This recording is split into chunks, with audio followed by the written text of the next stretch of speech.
Hai dan Assalamualaikum. Hari ini kami akan membentangkan soalan 10 iaitu konsep back to work upscaling dan reskilling dalam peningkatan keupayaan kemahiran guna tenaga di Malaysia dan bincangkan. Bagi pengenalan pula, konsep back to work, upscaling dan reskilling merupakan perkara yang berkaitan dalam meningkatkan keupayaan kemahiran pekerja. Seterusnya, back to work merupakan satu program yang khas bagi pekerja yang mengalami kecederaan atau penyakit serta memerlukan latihan bagi mendapatkan kemahiran dan kepakaran yang baru. Mereka akan dihantar bagi menghadiri sesi latihan vokasional yang sesuai dengan kemampuan dan latar belakang pendidikan mereka. Oleh itu, dalam program yang telah ditawarkan kepada pekerja bagi meningkatkan kebolehan dan kemahiran seseorang pekerja melalui upscaling. Justru reskilling merupakan proses pembelajaran kemahiran yang baru setelah memperolehi kemahiran di bahagian upscaling. Bagi bahagian back to work diperkenalkan pada tahun 2007. Tujuan bagi orang yang diinsyuranskan yang mengalami kecederaan pekerja. Program ini telah membantu pekerja yang kecederaan atau penyakit bagi melakukan aktiviti yang selamat dan produktif sebaik sahaja dilakukan secara perubatan. Terdapat jenis pemulihan fizikal dan vokasional di bawah program Kembali ke Tempat Kerja RTW. Antaranya adalah pengurusan kesakitan, pendidikan kesihatan dan keselamatan pekerja, kaunseling penempatan kerja, penilaian tempat kerja, peranti bantuan pembantu pekerja, latihan kemahiran dan sebagainya. Yang ini adalah salah satu contoh pekerja yang telah mengalami kecederaan, iaitu Muhammad Aman Nazri Abdul Talib merupakan penolong jurutera mengalami kemalangan pada tahun 2007 dalam perjalanan pulang dari tempat kerja. Walau bagaimanapun, dia telah mengalami kecederaan saraf tunjang dan menjadi lumpuh sepanjang hayat semasa umur beliau 28 tahun.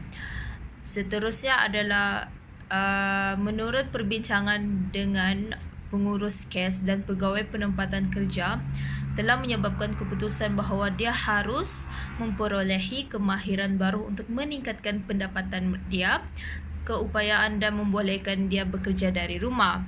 Jadi dengan program yang ditawarkan untuk beliau mengambil keputusan untuk menjadi bekerja dari rumah, di mana dia merupakan print business owner. Beliau juga yang terlibat dalam proses itu memilih cetakannya perniagaan bagi penyesuaian setelah selesai latihan. Tidak lama kemudian, Nazri memulakan perniagaan cetak sementara dia terus menjual polisi insurans untuk membantu dia mengurus tanggungjawabnya. Seterusnya, konsep upskilling ataupun peningkatan kemahiran ialah merupakan suatu proses belajar kemahiran baru atau mengajar pekerja dengan kemahiran-kemahiran baru. Upskilling atau peningkatan kemahiran ialah untuk meningkatkan kebolehan pekerja dengan adanya latihan-latihan tambahan. Selain itu, ianya dapat memfokuskan kepada peningkatan kemahiran sehingga pekerja dapat bekerja dalam pekerjaan yang sama.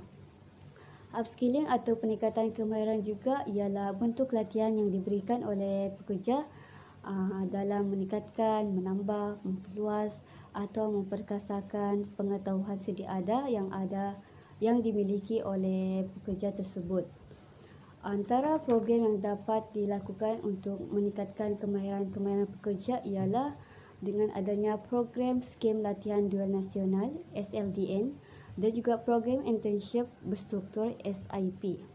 Oleh itu, upskilling perlulah diberikan penekanan kepada golongan-golongan muda dan juga pekerja-pekerja di Malaysia agar mereka dapat mempersiapkan diri mereka dengan adanya kemahiran-kemahiran, terutamanya pada era pekerjaan yang semakin mencabar kini. Seterusnya, konsep reskilling pula. Reskilling atau latihan semula ialah proses mempelajari kemahiran baru supaya seseorang individu dapat melakukan pekerjaan yang berbeza atau melatih individu untuk melakukan pekerjaan yang berbeza, iaitu di luar daripada bidang yang diperolehi oleh pekerja tersebut.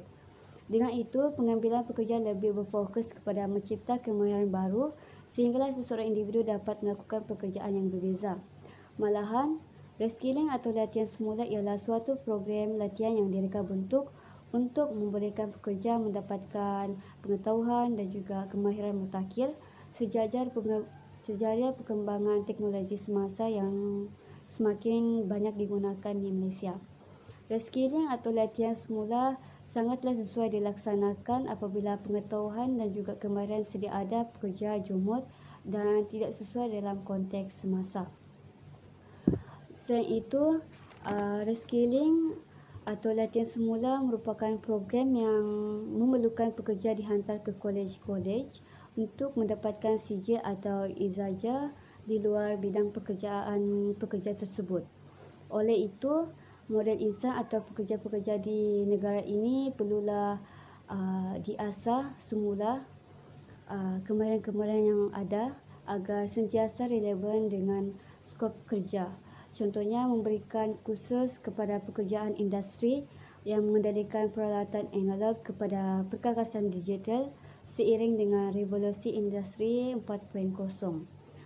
Okey, kesimpulannya, pihak kerajaan perlulah memberikan tumpuan kepada sistem pendidikan yang sedia ada, iaitu kepada teknikal atau subjek vokasional. Hal ini disebabkan pada era pekerjaan masa kini sangatlah memberikan tumpuan kepada penggunaan teknologi. Dengan adanya bakat-bakat baru yang dilatih dalam bidang teknologi baru akan menjadikan negara ini sebagai sebuah negara industri yang berteknologi tinggi standing dengan negara-negara yang telah maju. Kerjasama antara pihak kerajaan dan juga swasta sangatlah diperlukan untuk mewujudkan back to work, upskilling dan juga reskilling yang dapat meningkatkan keupayaan kemahiran guna tenaga modal insan dan juga golongan muda di Malaysia. Dengan adanya back to work, upskilling dan juga reskilling juga akan menjadikan negara ini tidak bergantung kepada pekerja-pekerja asing dan hanya mengutamakan pekerja-pekerja tempatan dalam pelbagai sektor pekerjaan. Dan sekian itu sahaja daripada pembentangan kami. Sekian, terima kasih.